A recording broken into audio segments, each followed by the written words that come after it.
with these essential oil bottles, you see they have an orifice reducer.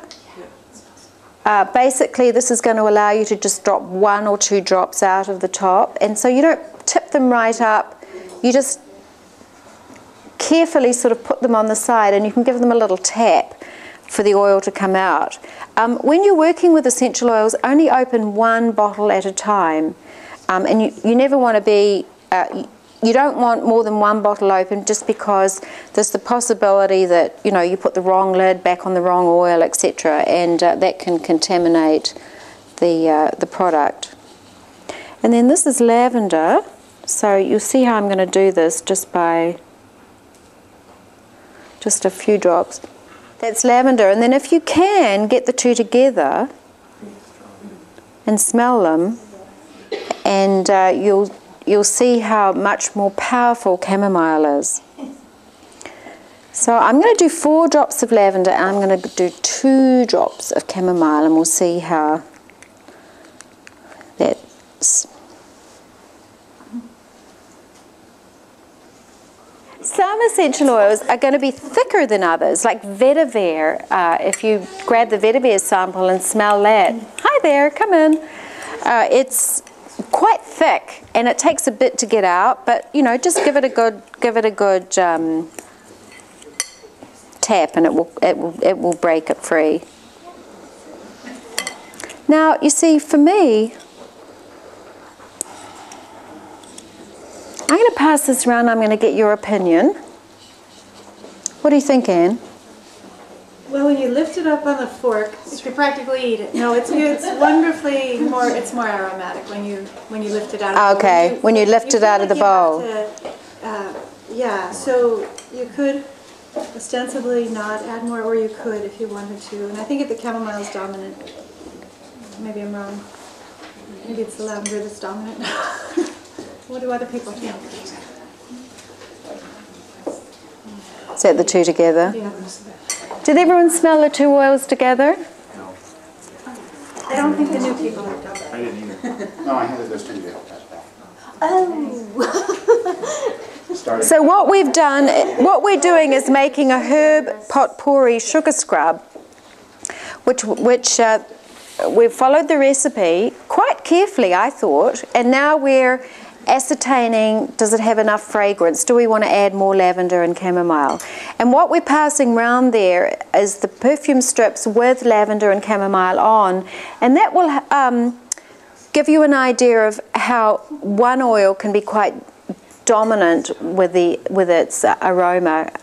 Chamomile is definitely more dominant than lavender, so you generally have to use more lavender than you would chamomile. Okay, well, I'm going to let that continue to pass around, and we can add that a little later, and we'll move on to the next one. But look how easy that was to make.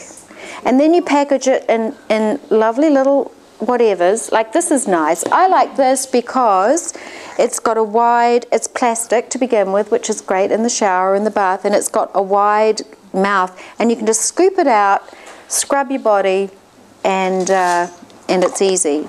So these are a nice container for it. But, you know, there's a variety of different containers you can put it in. You can even get a little wooden scoop and tie it, you know, put it in a nice glass jar, tie the wooden scoop, and that makes a wonderful gift. Put a ribbon around it, and yeah, it's really a lovely gift. And of course, not only do you get moisturized, smooth skin, but the very process of doing this is also giving you an antibacterial, antiviral, the lavender, the chamomile. Lavender is surprisingly antibacterial, much more than people realize, and it of course is just a great way to start the day. So that's the herb potpourri sugar scrub, and you'll have that recipe on your we'll have it up on the website, and we'll send you that link. And of course, you'll also be able to look at the video when it gets up on YouTube. So we decided that we needed to add a little more to our herb sugar scrub, our herb potpourri sugar scrub. And I went ahead and did that in the break. We added a little more lavender and chamomile oil. And remember, I mentioned that the chamomile is dominant and will dominate. So we added less chamomile than the lavender. And of course, one of the nice things that I didn't mention about making your own products to use for yourself or to give as gifts is that as you're making the product, just like cooking, you're infusing it with your, with your love and your positive energy and just the happiness that making a great product can bring to you and to other people. So that energy is actually going into your product. And Gwen reminded me of this during the break. It's really an important part of what we do. And you'll find that when you make medicine out of botanicals, it's the same thing. Always prepare, even when you're harvesting, harvest and prepare with intent. And I really firmly believe that good intentions and intent, positive intent, can really affect not only the food we eat but the products we use. And I don't know if any of you have seen that water calendar. Can you just hold, Joel, can you hold that up? Oh, the crystal. Right, the calendar about hidden messages in water. They've taken photographs of water all around the world, and it's an amazing calendar to look at. I'm going to pass that round now. You'll see how it's just a little bit stronger, and in my opinion, that is really what it needs. So what I use there, if you want to make a note of it, when you download this recipe, I added 2 more drops of chamomile and 4 more of lavender. So in total, I would change this recipe and say we want to add 8 drops of lavender and 4 of chamomile. And you'll see the recipe says either or. We actually use both. So we were getting, we just wanted a little more of that sedative action going on. So the next, any questions about the Potpourri sugar scrub? Can you mentioned brown or white sugar. Can you use Right. any other kinds of sugar, like organic? Does it matter?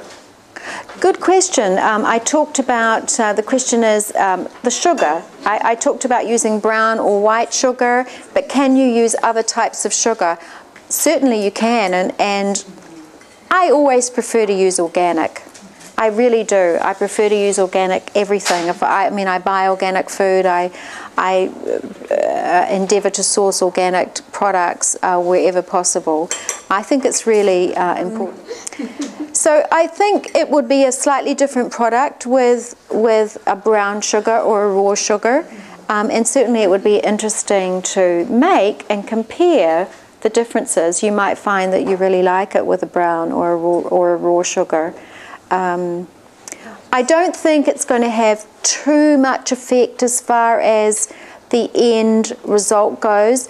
Really, a brown or a raw sugar just has more of the molasses in it.